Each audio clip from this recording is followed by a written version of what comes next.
வங்கி ஆளுநர் சக்தி காந்ததாஸ் நலமாக்க உள்ளார் என்று அப்பல்லோ மருத்துவமனை நிர்வாகம் விளக்கம். அஜீரண கோளாறு காரணமாக நேற்று இரவு மருத்துவமனையில் அனுமதிக்கப்பட்டார் என்றும் விரைவில் வீடு திரும்புவார் என்றும் அறிக்கை. ஜனவரி 14ஆம் தேதி நடைபெறவிருந்த CA தேர்வு ஜனவரி 16ஆம் தேதிக்கு மாற்றம். ஜனவரி 14ஆம் தேதியன்று தமிழ்நாட்டில் பொங்கல் விழா கொண்டாடப்படும் வேளையில் தேர்வு நடத்துவதாக என்று அரசியல் கட்சியினர் கண்டனம் தெரிவித்த நிலையில் நடவடிக்கை. தமிழக பல்கலைக்கழகங்களுக்கு துணைவேந்தர்கள் நியமனம் செய்வதில் ஆளுநர் RN ரவியால் இடர்பாடு ஏற்பட்டுள்ளது என்று அமைச்சர் கோவி செழியன் குற்றச்சாட்டு. மாணவர்கள் நலனை கருத்தில் கொண்டு விரைவில் துணைவேந்தர்கள் நியமிக்கப்படுவர் என்று அமைச்சர் கோவி செழியன் தகவல். ஆவடி இந்து கல்லூரி ரயில் நிலையத்தில் பயணிகளை உருட்டுக்கட்டைகள், பிளாஸ்டிக் டியூப்லைட் ஆகியவையால் தாக்கிய விவகாரம். கஞ்சா போதையில் தாக்கிய 4 இளைஞர்கள் வீடியோ காட்சிகளின் அடிப்படையில் கைது. திருச்செங்கோடு வட்டார போக்குவரத்து அலுவலகத்தில் இரவு முழுவதும் நடந்த லஞ்ச ஒழிப்பு சோதனை. அலுவலக ஊழியர்களிடமிருந்தும் அலுவலகத்தை சுற்றி ஆங்காங்கே தூக்கி வீசப்பட்ட பணம் என மொத்தம் ரூபாய் 1,12,000 பறிமுதல் செய்யப்பட்டதாக தகவல். மோசமான வானிலை காரணமாக மதுரையில் தரையிறங்க முடியாமல் வானில் வட்டமடித்த விமானம். ஹைதராபாத்தில் இருந்து வந்த இண்டிகோ விமானம் சிறிது நேரத்திற்கு பிறகு பத்திரமாக தரையிறங்கியது. IPL ஏலத்தில் 1,10,00,000 ரூபாய்க்கு ஏலம் எடுக்கப்பட்ட வைபவ் சூரியவன்சியின் வயது 13 அல்ல 15 என சர்ச்சை. எவ்வித மருத்துவ சோதனைக்கும் தன் மகன் தயாராக இருப்பதாக தந்தை சஞ்சீவ் சூரியவன்சி திட்டவட்டம். ஆபரண தங்கத்தின் விலை சவரனுக்கு ரூபாய் 960 குறைந்து 1 சவரன் ரூபாய் 56,640க்கு விற்பனை. வெள்ளி விலை கிராமுக்கு 3 ரூபாய் குறைந்து 1 கிராம் ரூபாய் 98க்கும் 1 கிலோ 98,000 ரூபாய்க்கும் விற்பனை. சென்னை கோயம்பேடு மார்க்கெட்டில் பூண்டு விலை கிலோ 500 ரூபாயை நெருங்கியது. கிலோ 50 ரூபாய் வரை அதிகரித்து 480 ரூபாய்க்கு விற்பனையாகிறது. சென்னை புறநகர் பகுதிகளான தாம்பரம், பல்லாவரம், குரோம்பேட்டை, சேலையூர், வண்டலூர் போன்ற பகுதிகளில் விட்டு தொடரும் மழை. தாழ்வான பகுதிகள் சாலைகளில் மழைநீர் தேங்கியதால் வாகன ஓட்டிகள் அவதி.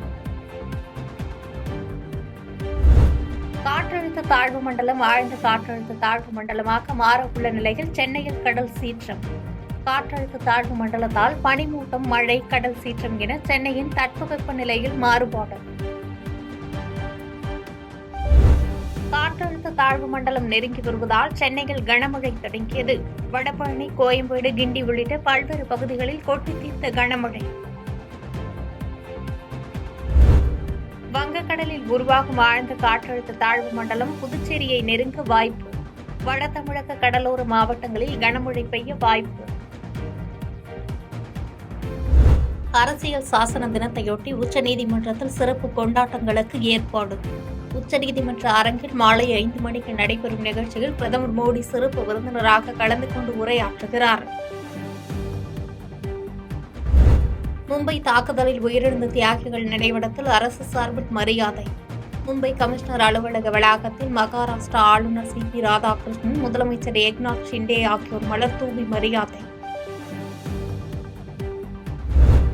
ரிசர்வ் வங்கி ஆளுநர் சக்தி காந்ததாஸ் நெஞ்சுவலி காரணமாக சென்னை 1000 விளக்கு அப்பல்லோ மருத்துவமனையில் அனுமதி.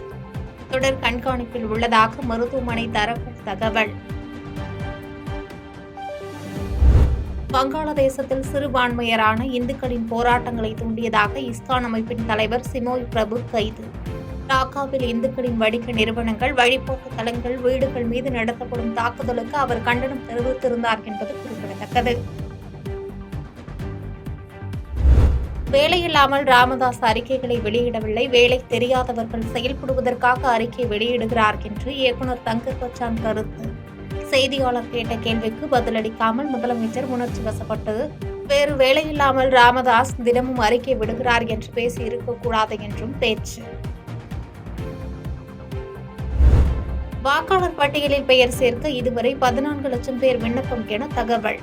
இறுதி வாக்காளர் பட்டியல் அடுத்த ஆண்டு ஜனவரி மாதம் 6ஆம் தேதி வெளியிடப்படும் என்று தமிழக தலைமை தேர்தல் அறிவிப்பு. தரங்கம்பாடி மற்றும் சுற்றுவட்டார பகுதிகளில் பரவலாக கனமழை. கடல் சீற்றத்துடன் காணப்படுவதால் 1000க்கும் மேற்பட்ட ஃபைபர் படகுகள் 100க்கும் மேற்பட்ட விசைப்படகுகள் கரைகளில் பாதுகாப்பாக நிறுத்தி வைப்பு. சபரிமலை மற்றும் சுற்றுவட்டார பகுதிகளில் கனமழைக்கான மஞ்சள் எச்சரிக்கை விடுப்பு. பம்பை, நிலக்கல் பகுதிகளில் இடிமின்னலுடன் கனமழை பெய்ய வாய்ப்பு. வங்கக்கடலில் உருவாகியுள்ள காற்றழுத்த தாழ்வு மண்டலம் டெல்டா மாவட்டங்களை நோக்கி நகருவதாக தகவல். காற்றழுத்த தாழ்வு மண்டலமானது நாகையிலிருந்து தென்கிழக்கு திசையில் 630 கிலோமீட்டர் தொலைவில் மையம் கொண்டுள்ளதாக வானிலை மையம் அறிவிப்பு. காற்றழுத்த தாழ்வு மண்டலம் ஆழ்ந்த காற்றழுத்த தாழ்வு மண்டலமாக இன்று வலுப்பெற உள்ளதாக கணிப்பு. டெல்டா மாவட்டங்கள், காரைக்கால் பகுதிகளில் ஓரிரு இடங்களில் அதிக கனமழையும் ஒரு சில இடங்களில் கனமழை முதல் மிக கனமழையும் பெய்யும் என்று தகவல். செய்பவரை கண்டால் நாம் பயங்கொள்ளலாகாது பாப்பா, மோதி மிதித்து விடு பாப்பா, அவர் முகத்தில் உமிழ்ந்து விடு பாப்பா. அண்மை செய்திகளை உடனுக்குடன் தெரிந்து கொள்ள இணைந்திருங்கள் இயம்நாடு தொலைக்காட்சியுடன்.